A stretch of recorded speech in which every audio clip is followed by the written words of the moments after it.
Greetings all, Jason Colyer, Support Operations Manager, and today we're going to go over working Zendesk views issue. Is that, I believe it was issue 35? Yeah, 35. And today we're going to be going through the change management. This is part 2 of the process. So today we're going to be hitting the repo stage and the pre-implementation stage. So let me go ahead and get started with that. Let me share my screen and we will kind of take off on this. All right, so first thing we need to do is go ahead and pull up the view in Zendesk. So let's go to views, and we're working with the handover view. In our last stage, we created the sandbox, we tested it, and we talked to, we had Greg, who was the request to review it. So we need to click the view needs collaboration. Here we can kind of see everything that we need to see. However, because this is a brand new view, we don't have it in the actual Zendesk itself. So let me go into the admin. We're going to go into views. What we're going to go ahead and do is just add a new view temporarily. Temp new view, and down here we will link. We'll just say Zendesk views 35 because it's just a placeholder. We're just going to add the condition brand is not GitLab. We can just preview and see. Okay, so we got right here, let's have at least a condition of assignee group requester status. So we'll do status is not closed with preview, no tickets matched, that's fine. We don't care about any of this. We're literally just creating the view to have it in place so we have a view ID. So let's go down to our new view. Here's temp new view. We'll go ahead and deactivate that. Wait for Zendesk to deactivate it, go to inactive. Find there's our temp new view. We'll go ahead and click it real quick just so we can grab this ID number from the URL. All right, so going back to here, we're going to go ahead and go to the Zendesk views repo, web IDE, go to views and active, and we're going to create a new file, and this is called needs collaboration.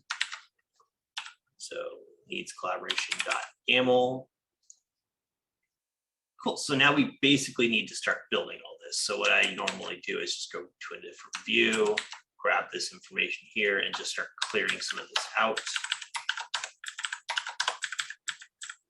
Get rid of all of these conditions for right now, and just set this.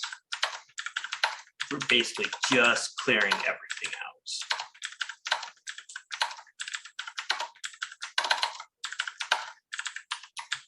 Columns, I'll go ahead and just clear out, same for fields. All right, cool, so we now have a blank one. We know our ID number, so we can go and paste that there. But if we go to our views and actually edit this, move that out of my way. If we get rid of agent, do API v2 and get rid of admin, what we can actually do is get this JSON object here. So this JSON object will kind of help us with our generation here. There's a couple different ways you can kind of tackle doing this. You could go into your browser, into your console and just echo this entire thing and then do JQ so you have a nice clean formatted way to do this. That's kind of one method you can do for this, or you can just read it this way if you're comfortable reading it that way. It's really up to you. But the key here is just to have those values so we can kind of know what we need to do. So position wise, we can look at our other object and see the position was 50 in the sandbox. What we'll need to do is just confirm that's the right position. So what we could do here is to confirm that, go to here, go back, could reactivate the temp view, put it in the right place, and then kind of go from there. So what we could do is go to inactive, temp view, and activate it. Back to inactive, or go back to active, sorry. And select position, and we want it below the free users view. But so it's no one above, so right there. Move it there. And we can real quick, like go here, and once again, API, V2, locate the position, see it's position 24. That's what we're ultimately going to need is position 24. We can go back here and check that and say deactivate, just to get it out of the way. So we know it's going to be position 24. We know that we're going to have it active.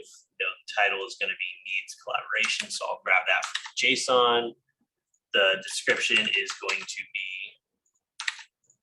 the request link, encapsulate that. All right, so we'll go ahead and start with conditions. We've got some any conditions. So the field is current tags, spell. The operator is includes, and the value is needs collaboration. And I don't want to typo that, so I'm just going to copy it. We also have one that's field status operator less than, and I can see I already have spacing wrong, so let's fix that, and solved. We don't have any conditions, so we can leave it like that. So next we're going to go to the execution. So group by, we're grouping it by status. The group order is ascending. We're sorting by SLA, next, breach, at. Sort order is also, this one is descending. For the group, once again, it's status is the ID. The title is status, and the order is ascending. Okay, so we can look and see that their sort's going to be kind of the same thing. So I'll go ahead and copy some of this to make it quicker. Luckily, when you're doing system views like this, the ID is the name of it. When you're doing custom fields, you'll see that you have to kind of put the custom fields in there. All right, so for columns, that ID is SLA next breach at. The title is next SLA breach. What I'm actually going to do to make this a little quicker is just copy all of this from JSON and then just format it like we need to. So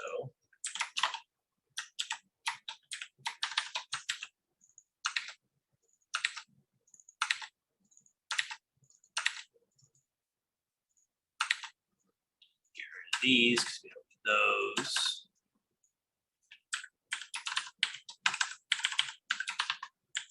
Now, me personally, I like using Atom to do this just because it's a little easier to edit multiple lines like this, but it's fine to do it in the web IDE if that's your preference. It really depends on how you want to tackle it.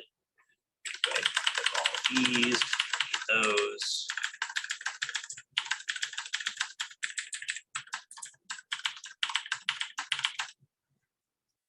All right, and we can get rid of all these commas because we don't need those.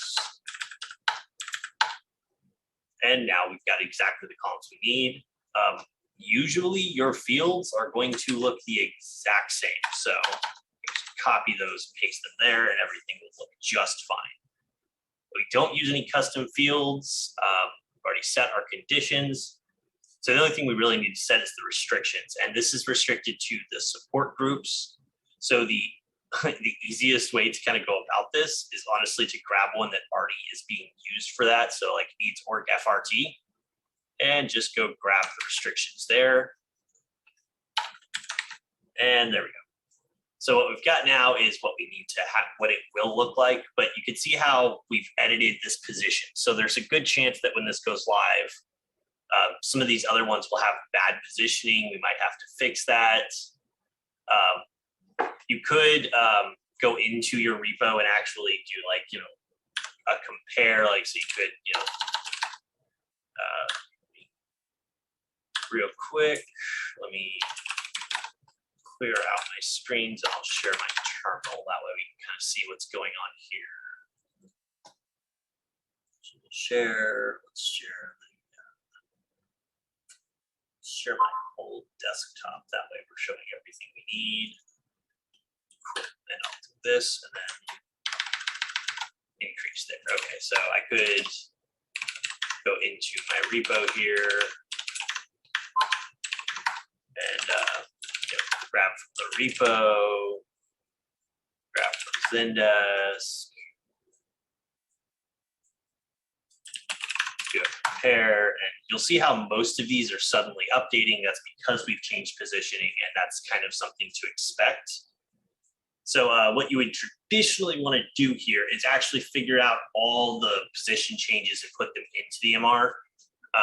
Just for sake of brevity in the video, I'm not going to do that, but I will add it later into the MR. So this should be good enough for our starting point, and adding collaboration view as per Zendesk views 35. And then I'll commit that. So you can see that it's got that there. We want to make sure that we mention the needs collaboration view. So let's copy that. And what we'll do is we should just be able to actually do closes 35. Let's new view and updates. Dates, positioning, other views. All right, and traditionally this would assign to those who are in charge of it, but I'm going to assign it to myself since I'm working this. Make sure we're squashing, confirm. This will create it in draft mode, which is what we want because we need to get this reviewed first. As of right now, I've spent about 10 minutes, so I'll go back to this view here, and or this issue here, and I'll say that I've spent 10 minutes, add that in there so that we know it's there. I'm gonna add the label support ops doing, add a note, do not merge until, and see, we would need to pick an implementation date. In this case, we picked this Friday, which is based on the due date, the 15th. Wrote that at date, so do not merge 2021 10/15 as per 35. Okay, so traditionally I would then ping support ops. So at support dash ops. So I would ping support ops. Please review changes here at approval. Looks good. Please do not merge. And I would post that comment. Now I'm not going to right now solely because, as I said, I need to update the other positions that are going to also update with this. So I'll hold off on that comment. But once we've done that, we now need to announce it. So to announce it, let me go ahead and need to share my Slack here, which means I need to minimize a bunch of stuff so we don't show anybody's information. All right. That. All right, cool. So let me stop my share, and I will now share my screen, and I want to share my Slack. All right, so now we need to post our pre-implementation announcement. So to do this, we're going to go into the support ops announcements and click the lightning bolt down here on the bottom left. We're going to click support ops announcement, and this nice little form is going to come up. So who's this impacting? Well, this is only impacting support team. What's changing? So what we're going to want to do here is we are adding a new view called collaboration. This will enable agents tag tickets where they need. And I clearly cannot spell collaboration, which is sad. The collaboration ticket tag tickets will then show in this view. When's this change occurring? So 2021 10/15. And we'll say noon Central Time. Why is this changing? So definitely going to want to grab the actual issue, the request link, make sure I get it in there. And I can kind of look at the request issue and get a general sense of why it's changing. If the request link itself doesn't actually say, the why, that's why we got the support team meta. So we can kind of look and see, why is this a problem? Greg's got that. He used a template to help with the formatting, which is great. So what I can basically do here is kind of grab the important things. So as per original request, I'm going to block quote it so I can kind of put stuff in here. And I'm just going to kind of grab what I think are the three big ones. And kind of just put those in there. I'm grabbing the three big ones. That'll kind of help us out here. I'll get rid of the block quote because I'm pretty sure the whole thing's going to get put in it. Anything else to post for this? In this case, no, there's nothing else we need to worry about. And then we're going to click submit. Now this will create our post. Yeah, see, I was right. It's going to put it in a block quote for me. So good thing I didn't do that. It will link back to this. Now from here, I'm going to want to copy the link to the post by right-clicking and hitting copy link. Paste here to see that it's present. And then from there, I'm going to go cross-post this in relevant channels. Generally speaking, support the support team chat, support managers, and the support ops channels. And then I'm going to take this entire post and put it in the support we can review doc in the support ops corner section. And there will be my announcement. Now, from there, I will want to go back to my issue. So let me stop my share and go back to my browser. And I will want to go back to the needs collaboration view. Go down to the bottom here. This is actually the support team meta, so that's not the one I wanted. There we go. All right, and then at the bottom here, I'm going to spend, and it took me about, we'll say 5 minutes to get the post there. Pre-implementation announcement made. Link to that. Cross posted. And support chat. Support managers. I'm actually probably spelling support team. Yeah, support underscore team chat. And of course, we're going to make sure that we post it in support operations. And then I'm going to add that I posted the SWR. I haven't done any of that yet, so I'm not going to comment yet until I've done all that. But that'll be what we do for that stage. And that's really all there is to the repo stage and the pre-implementation announcement stage. Now there will be the final stages, which will be actually merging things, put it in production, and then the post-implementation announcements. So I'll make a video for that when we get to those stages as well. I hope you found this educational. I look forward to seeing you in future videos.